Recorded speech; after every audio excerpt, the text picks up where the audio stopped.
Good morning, everybody. That woke everybody up, I think. Thank you for having me today at Digital Dragons. What a fantastic event. I'm talking to you today about how to get investment for your gaming idea. So I'm talking to you, I'm CEO of Onet.pl, also Chief Digital Officer of the shareholder Ringe Axel Springer. I'm not talking to you as Onet CEO necessarily today, but as someone who's done a lot of investment and a lot of startup. So here we go.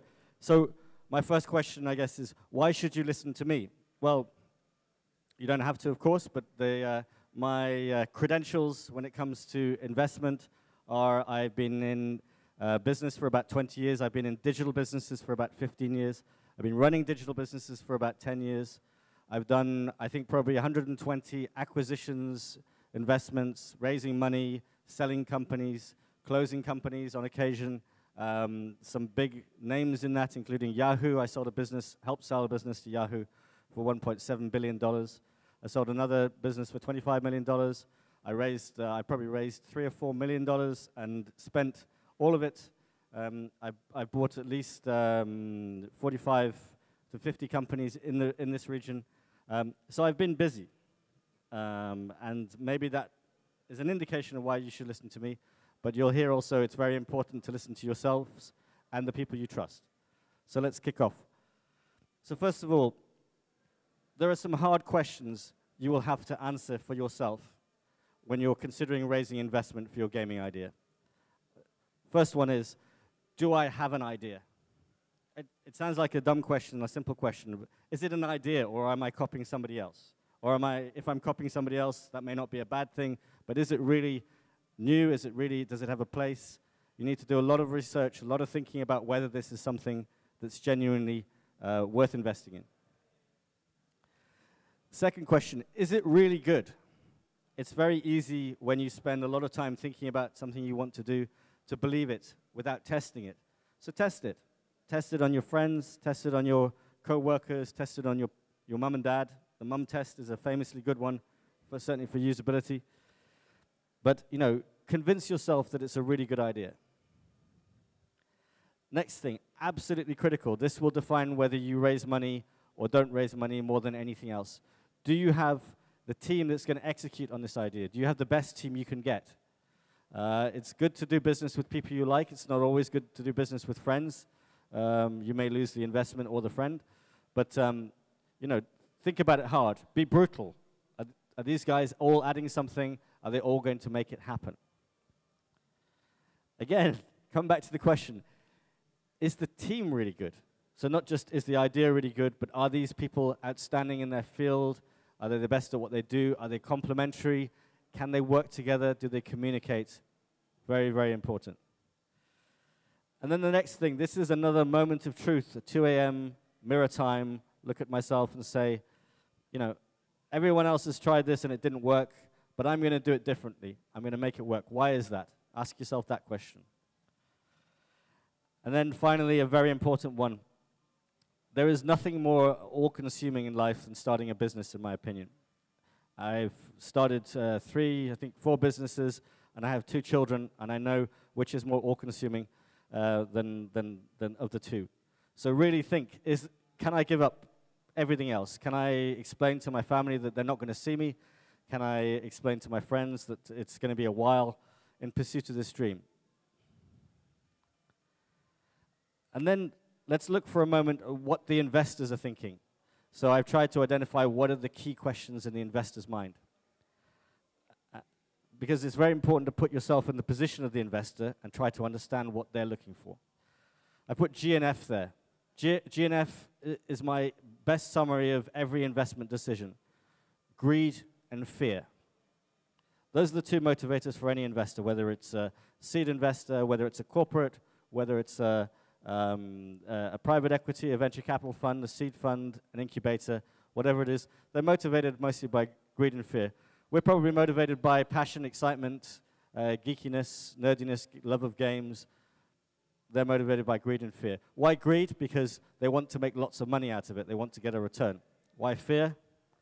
Because they're worried that they may miss out. They're worried they may not get the competitor may buy in or whatever.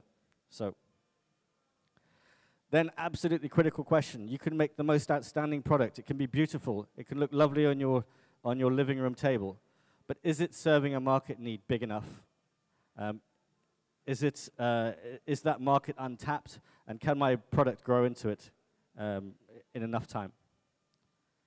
Again, reinforcing back to the question, is this the right team to deliver that product in that market?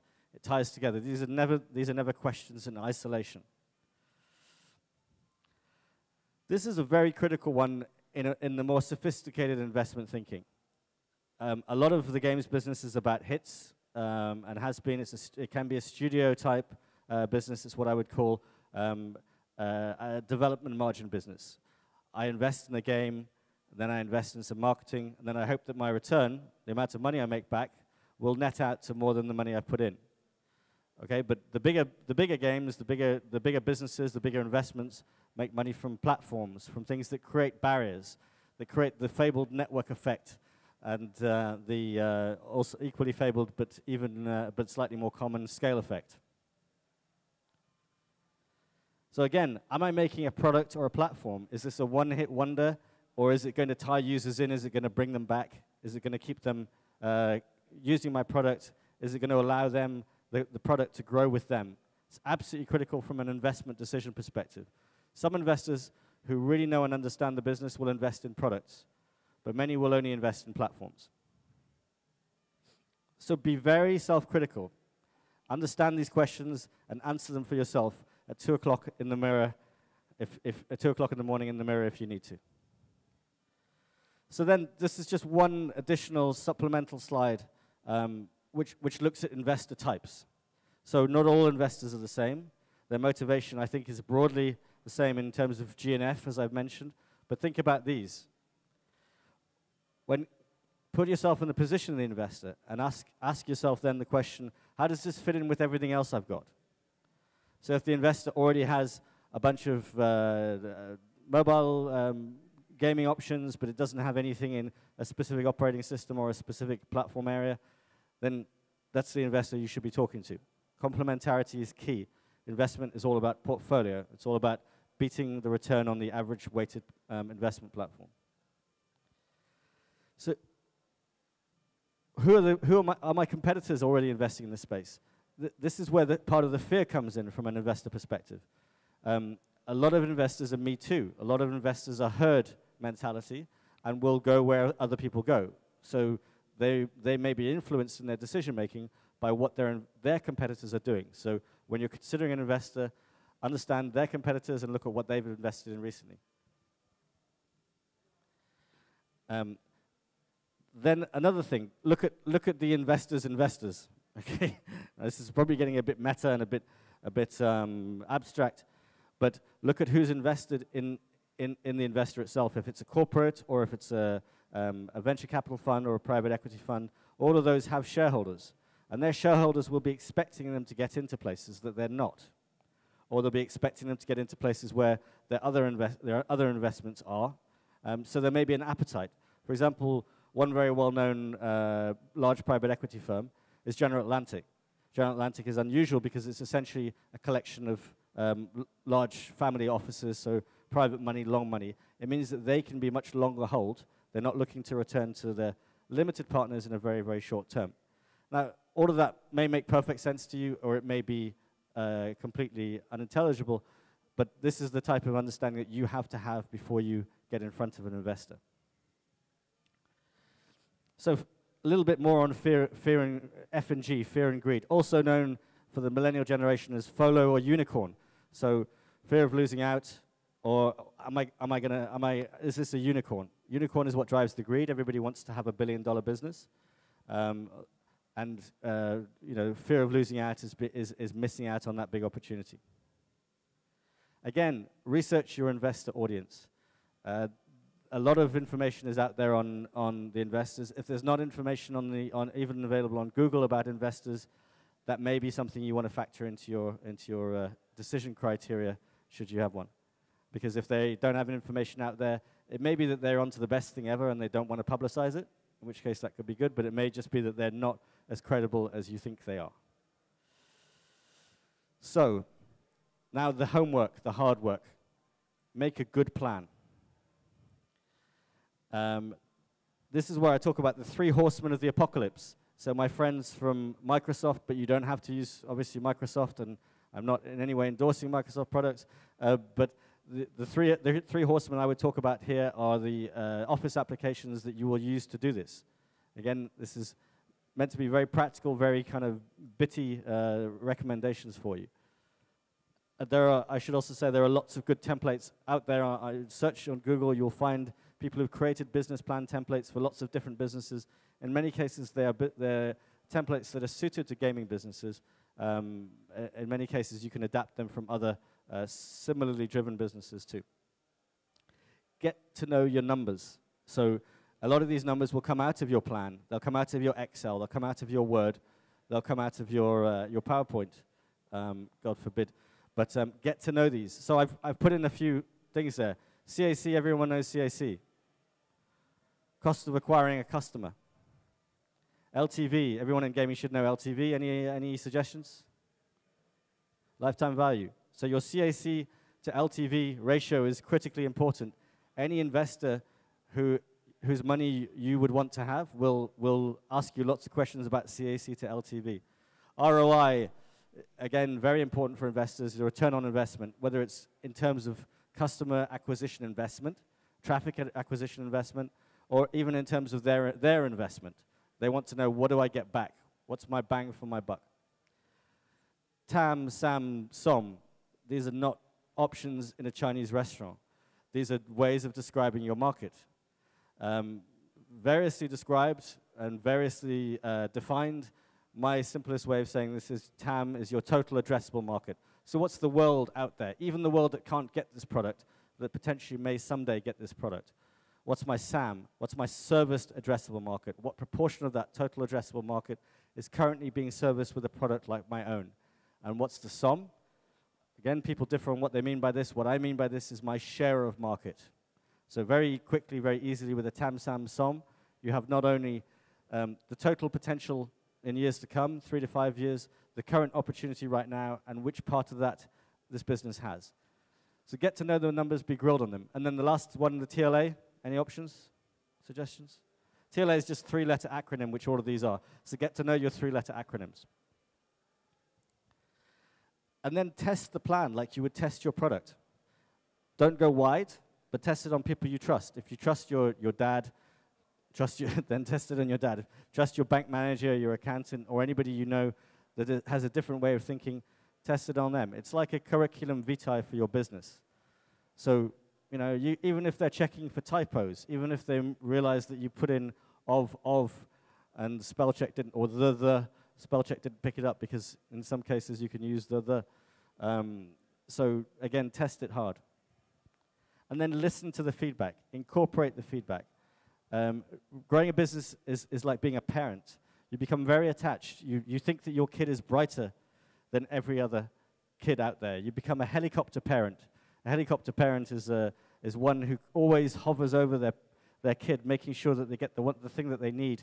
They're always one step ahead, making sure that they have everything ready for them. In Scandinavia, they call them curling parents, which I think is a much better description. So listen to the feedback, because that's your only way to get real objectivity on your business plan. And then in preparing for your pitch, get ready for the curveballs. So what are you're never going to have the chance to run through your pitch as you did in practice. Get ready for the wild card question. Every investment professional in the room is waiting to make their mark by asking the question that you're not expecting.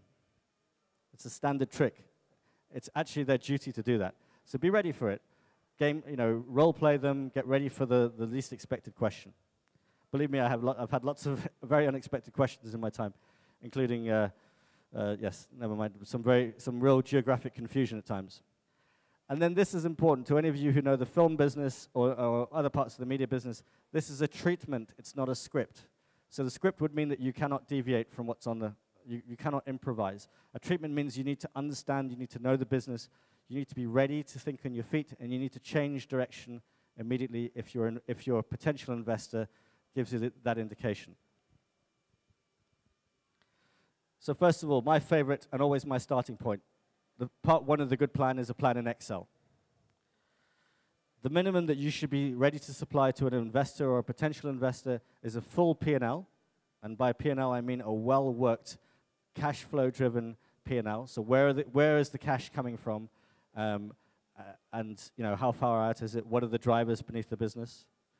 I would also expect a cash flow statement for some investors. It's again a balance sheet, maybe way far ahead of where your business is, and most investors won't typically ask for that unless they're in a specific area. But think about these things, get used to lining them up, ready to prepare.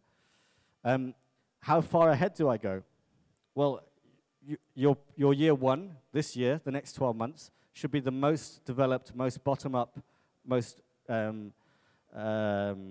guess, driver-driven, if that makes sense. It's driven by the business drivers, but completely bottom-up model. There's no point in saying, starting with the market and saying, I'm at a market share of 0, and I think 10% is reasonable.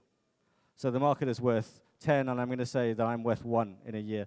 That's never going to work for an investor. And the moment you open your mouth, they will know that you've made it up, and you haven't thought about it hard enough. So build it bottom up. Look at all of the metrics that drive the business, whether it's cost of acquisition, lifetime value, marketing spend, CPC, all of these metrics, put them into Excel, and it will spit out the number that makes sense. Then crash test that.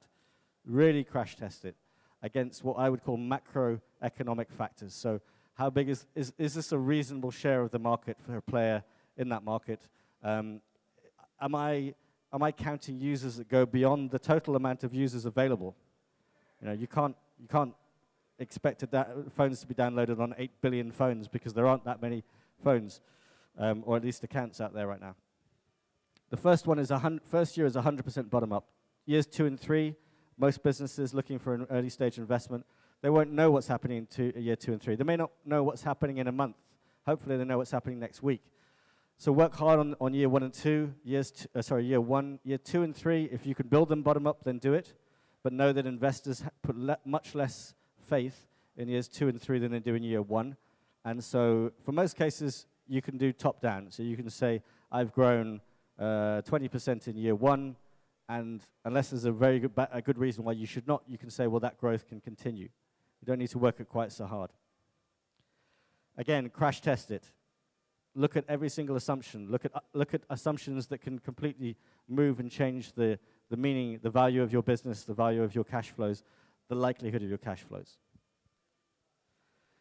One thing that you cannot ignore, and any of you who have started, launched, run a successful game with some investment will understand that cohort analysis is absolutely critical. I think I may be preaching to the converted here because many of you may already understand, embrace, and have come to love cohort analysis. But if you haven't, then do. It's completely critical, and I don't think you'll get investment without understanding it and predicting it accurately. Again, lots of focus for these types of businesses on your go-to-market plan.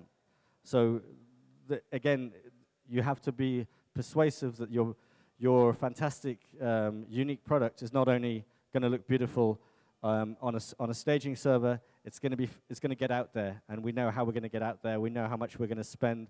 We know what we're going to make from that marketing spend.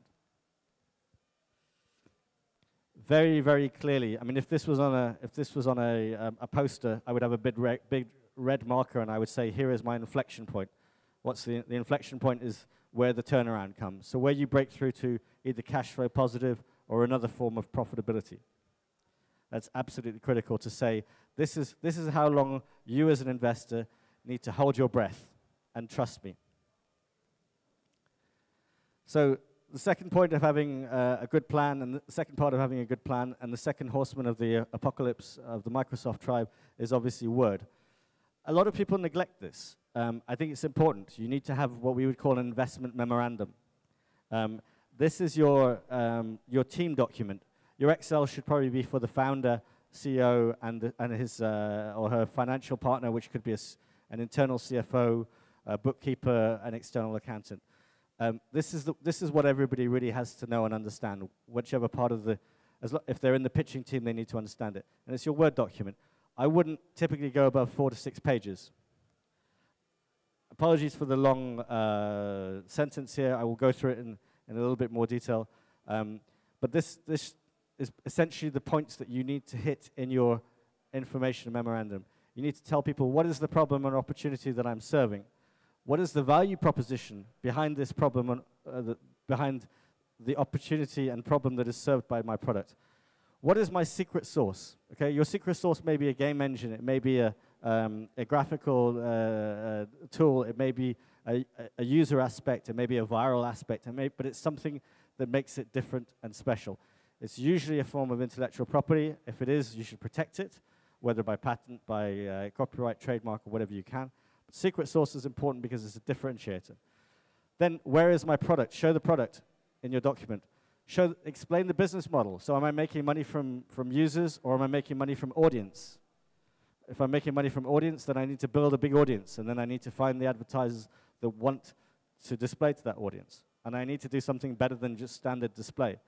But if I'm making money for users, what's the value that they're getting in return? How likely are they to churn? What's the cost of acquisition? All of these things. Have a section on financials, which you can cut and paste ideally from a very good Excel model. That should include your projections, but keep it simple. Keep it to top-line numbers. Don't go into the details of costs because they will be in your model. Explain the current status. So where are we now? Why am I here? What have we made? Who have we hired and who haven't we hired? That's your current status. Talk about your achievements. If you've won an award in your previous venture, talk about that. If you've made a successful exit and rewarded investors, talk about that. And then the final thing to say is, what is the next steps? What is the timeline? Help the investor, save the investor some time and some thought by saying, we look to close this investment round by end of August and to be launched with our MVP by September, and etc. So just give them a timeline and explain what you're going to do with what they see as their money. Obviously, it becomes your money, but explain what you're going to use the money for. Are you expanding into other markets? Are you completely reskinning an old product? Are you redeveloping a database? Are you putting in APIs? What are you doing with the money? I think it's important to keep it textual, keep it nice and clean, no crazy fonts, and make it as readable as possible, reasonably short paragraphs, simple explanations, no jargon, and put photos in, because it brightens up the document, and you may have a very good-looking team. You may not, but it's important to put faces to the names. And then this is one thing that's absolutely critical for me. This becomes the working document for you as a team. Update it regularly. Don't put it in a drawer. Even if you raise money from it, don't just say, well, that was good, we had a good time, but make that your working document. So if something changes in your strategy, as it may do over lunch or beers, or it may do when you close a deal with a distributor, with a media company, then update it. Make sure that that at a moment's notice you can pull it off a hard drive, print it out, send it to the right person, or email it. And then the final one. This is everybody's least favorite, certainly my least favorite office tool. But unfortunately, and again, it doesn't matter whether it's PowerPoint, Keynote, Zoom. Completely forgotten the name now because it conflicts with one of our products, not Zoomy. Prezi. And whatever it is, you're going to have to use some kind of visual demonstration tool of what your product is. So then again, a lot of this is copied ideas that I've been inspired by, shall we say, from other people. One of the greatest inspirations for this type of thing for pitching is an American called Guy Kawasaki. Look him up. He talks about 10, 20, 30. It's very, very simple. No more than 10 slides. No more than 20 minutes. No more than 30-point font. I haven't checked what size font this is, but hopefully it complies. Certainly, hopefully it complies on the numbers. Prepare a one-pager. And again, this can sit in PowerPoint, but it doesn't matter where. It's going to be a PDF at the end of the day. Prepare a one-pager. Be careful with it. A lot of one-pagers get sent around mass mailings by less reputable financial advisors. They can look a little bit like Nigerian oil scams. So make it because it keeps you disciplined, but only give it when you absolutely have to. When someone, when you know where it's going to land. So don't shop it. Very, very important. Don't shop it around. focus on an elevator pitch. So again, drawing on some inspiration, standing on the shoulders of giants here, this time Albert Einstein, he said, if you can't explain it simply, then you don't understand it well enough. Use that as the guide for every page of PowerPoint you create and every paragraph of Word that you create. Again, use your network, use your friends, use people you can trust and rehearse it. Stand up, use a clicker, put it on the biggest screen you can find, your home TV, whatever it is, but rehearse it, run through it. It's really important because how you come across could make the difference. Then looking at games in particular, what an industry. I mean, massive. This is a very, very big number. It's also a very undefined number because it doesn't say which categories and where the money is being made, how much of it is going to developers, but 102 billion expected in 2017 according to Newzoo. Mobile, right now, 35 billion. That's already a chunky percentage. It's by far the fastest proportion of it. Again, I don't think I need to tell this audience these numbers. Another piece of inspiration that I would put on the level of Guy Kawasaki and Albert Einstein, unfortunately he's not in the audience to take the compliment, but if you saw Ross Slight's speech yesterday at Digital Dragons, zig when others zag. So don't follow the herd. Look for the opportunity.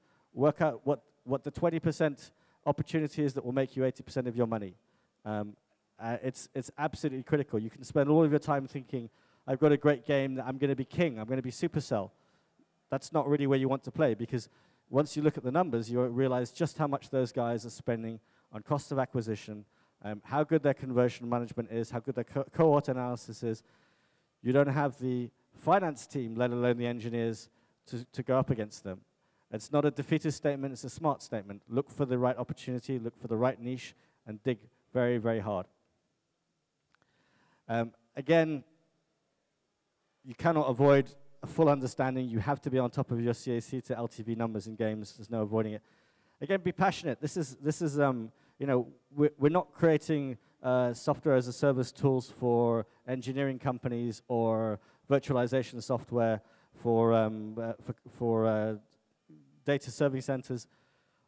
We're in games. Jesus, I'm a gamer. I love it. Be passionate about it. Let your passion show. Don't be afraid to show how much you love your product and you love the industry in general.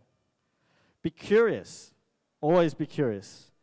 Always be looking. Always be investigating. Always be challenging.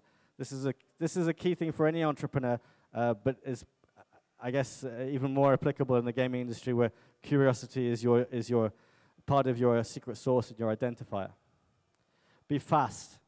Get ready to iterate. Get ready to fail. Get ready to change. Get ready to zig quickly when other people are zagging, all of these things, but be fast about it. Don't sit on your idea. Don't wait for somebody else to do it first. And then this is something that a lot of developers underestimate. They have a hit, or they have a medium hit, and they move on to the next game. Your game has an LTV, not just your customer. So it has a life. It needs to be updated. It needs to be managed. It needs to be adapted and updated. And then spend time, even before you're shipping product 1. I know it's all about focus, but spend time thinking about what's product 2. Or while you're shipping product 5, what's product 7, 8, 9. And that's it. This is it. Be curious. This is a curious friend I found earlier. Absolutely right at the heart of every investment decision is an understanding of your curiosity and your passion. So go there. Again, just to reinforce, my name is Jonny Crowe. I'm the CEO of Onet. I'm not here to do a pitch for Onet today, but I would say talk to media companies, talk to big media companies, understand what they're doing in games. Come and talk to me. Come and talk to Patricia Rodzinska sitting in the audience here, who's also from Onet. Understand what we're doing, understand how our platforms are looking to support and develop and expand gaming opportunities across this region. Don't waste out on every opportunity. Be curious and have fun. Okay, that's it.